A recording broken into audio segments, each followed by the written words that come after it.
Hi guys, David Lynch here, and I think I probably better start off by welcoming you to my YouTube channel. This is something new that I'm going to try out for this season. I think my idea behind it was to try and give some more insight into the stories I'm reporting on around Liverpool FC. Obviously, we put out articles and news stories that are around 250 or 300 words, or even longer features, and sometimes it doesn't feel like you can get to the nub of the story, and sometimes this is helpful to talk through in video form and maybe give you even a little bit more insight than we can do. Obviously, I'm not just going to do videos from home here, as you can see in my office. I'm also going to take you out and around and to the training ground at Kirkby to do videos after press conferences and also at Anfield after matches. So hopefully to give you a real idea what it's like to cover Liverpool, and as I say, a little bit more insight behind the stories I'm reporting. Now, obviously this is a really exciting time at the moment. Liverpool players are fully back for pre-season now, or most of them, apart from Curtis Jones and Harvey Elliott, obviously. We've seen new signings reporting today. Alexis McAllister and Dominic Szoboszlai are there for the first training session as Liverpool players. So a lot is going on around Liverpool. But I suppose the thing people want to know is what's happening next in the transfer market. Liverpool have got those signings in, but there's more to be done this summer. So what are they doing in terms of further incomings and also outgoings? So maybe a good place to start at the moment is a story I wrote about today for This Is Anfield, is the story about Jordan Henderson, the captain. Now, been an awful lot of speculation about his future in recent weeks. Some suggestions that he might be going to Saudi Arabia to link up with Steven Gerrard, obviously the former Liverpool captain, who is now the manager of Al Ettifaq in the Saudi Pro League. Now, my understanding, as per the story I wrote today, is that actually are no real talks between Al Ettifaq and Jordan Henderson. We had already known prior to that, really, from the Liverpool side. They had said there'd been no contact with them in terms of an offer made or any negotiations starting for the captain. But I've backed it up now, and it's my understanding, as I say, that from the Al Ettifaq side, that they are not. It's not a move that they are currently pursuing. So it looks, for now, like the captain will be staying around. I think that's a good move personally, because obviously you've lost a lot of leadership qualities in the likes of James Milner going, and some experienced heads in Naby Keita and Alex Oxlade-Chamberlain as well,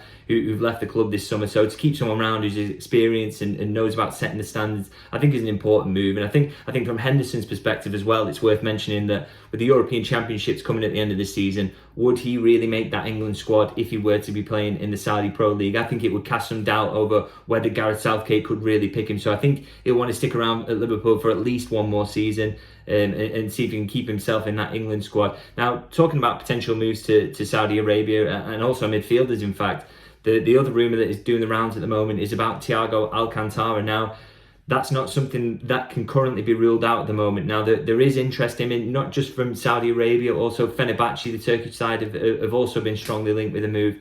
And as far as we understand, he's not one where Liverpool are going to push him out the door. He's still got 12 months remaining on his contract, and I think Liverpool will be kind of happy to see that out.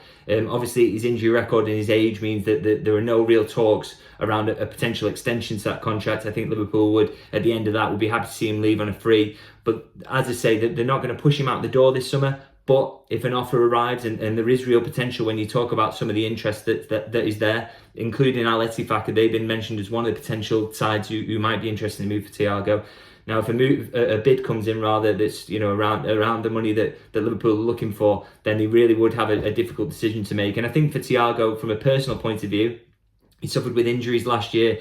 There's real competition, extra competition in that Liverpool midfield going forward. And as good as he is as a player, Liverpool need to protect themselves going forward, don't they, in terms of blooding the new stars and making sure that they're preparing in midfield, not just for this season, but for the seasons going forward. So it's important for them to get some of those new players into the team as frequently as they possibly can. So maybe that will eat into Thiago's minutes. So maybe that move away could ultimately appeal to him. But as I say, no real movement on that front in terms of firm moves for Thiago, but one to really sort of keep an eye on at the moment, I think, in terms of how that progresses, because it could, if an offer comes, like I say, then Liverpool may have a difficult decision to make. Now, there is also another midfielder at Liverpool have got who's been linked with that Saudi move as well, Fabinho, but that one really has been quite firmly shot down from the Liverpool side in terms of, I don't expect him to be moving on this summer. I know a lot of fans would say he probably had a poor season last season, and I think that's true of not just Fabinho but a lot of players. But I think the hope is with the rest that he's had this summer, a good pre-season in his legs now, that hopefully he can get back to the levels he's shown before. And I think Liverpool need that as well. He's on a big contract. They need him to be a big player for him, and he's got all that experience. It would be a real shame if they think that he has to be written off at this point. Now, I don't think the manager will see it in that way. I think he thinks that there's a lot more to come from Fabinho. Now, obviously, Liverpool are still looking to the future in that position, that holding midfield position, and that's why the links with Romeo Lavia at Southampton are there. Now, although they think that Fabinho can get back to his best, I think to have someone there that future-proofs that position and gives them a ready-made holder in Romeo Lavia would be a really smart move this summer. Unfortunately, just to go into the current standing, as I understand things, in terms of how that move is progressing, not really a lot to report at the moment. Now, we know that there are some conversations going on the player side of things. Liverpool hold a strong interest in him. I think he'd be a really ideal player for them to sign in that position for several reasons. But there are some sticking points. One of those is obviously the £50 million price tag that Southampton are currently putting on Lavia. That is a lot of money for a player who hasn't played an awful lot of Premier League minutes. Obviously, he only signed for Southampton last summer from Manchester City, and he hasn't really got that huge amount of experience or minutes behind him to show what he's all about and prove that he's definitely going to kick on and be a top player, as good as he was when he played for Southampton last season. So I think Liverpool are a little bit wary about the price tag that's being put on there. And that's something that they really are having to think about at the moment in terms of whether they progress to the move. I think one of the other things they're thinking about as well is, do we need to free up some space for him in terms of the minutes he can play? So do we need to have a Thiago out of the door? That's not a decisive one at the moment. Liverpool are still weighing that up, and that's why we're seeing this little bit of hesitation and time for contemplation from Liverpool. But as I say, nothing really progressing on that one at the moment. So we just have to keep an eye on that one. But I think one of the reasons we clearly see that he would appeal as a player for Liverpool to sign this summer is not just his age and the fact that he's shown such talent in the minutes he's played, but he would fulfil a homegrown slot further down the line. Now, he would come in initially as an underage player, so he wouldn't count towards homegrown or otherwise at the moment. But then in the future seasons, because he was a former Manchester City player at a certain age, and he's been trained in England for long enough, he would count as homegrown. And that's something Liverpool maybe need to sort of consider at the moment. They are losing some homegrown stars there. We saw Alex Oxlade-Chamberlain go, James Milner, as I mentioned, and there's also obviously some doubt about Kevin Kelleher. Will he get a move at some point in this window? And also Nat Phillips. It looks like this is the transfer window when he does finally move on. There's some real interest around him. So that homegrown thing, although it might not be an urgent thing for Liverpool to address this summer, it's something to have in the back of the mind. They do need to address that going forward and have a real think about that. Now, that is also clearly why one of the links that Liverpool have had on the defender side of things is to Levi Colwill.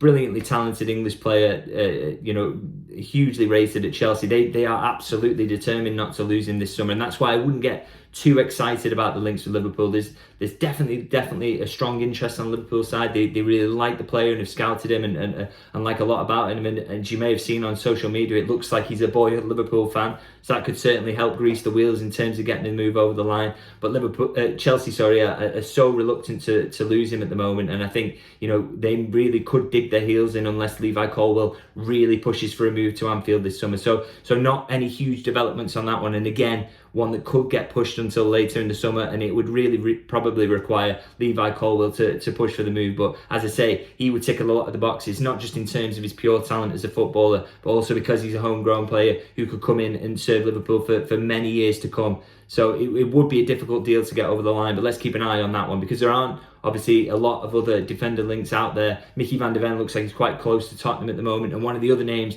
that was linked, which Inacio at Sporting, it's my understanding at the moment he's not a target for this summer. So really have to see how things are going to progress in terms of Liverpool's interest in defenders. So I hope really I've given you a good summary of where things are up to with Liverpool and their transfers at the moment. As I say, if you want to read any of my latest news stories or features, a lot of those are over at This Is Anfield now, where you can have a look at some of the news I'm reporting that I've spoken about here and some of the features I'm writing for them as well. And otherwise, guys, I'd just like to encourage you, I think you have to do this on YouTube nowadays, is to encourage you to like and subscribe.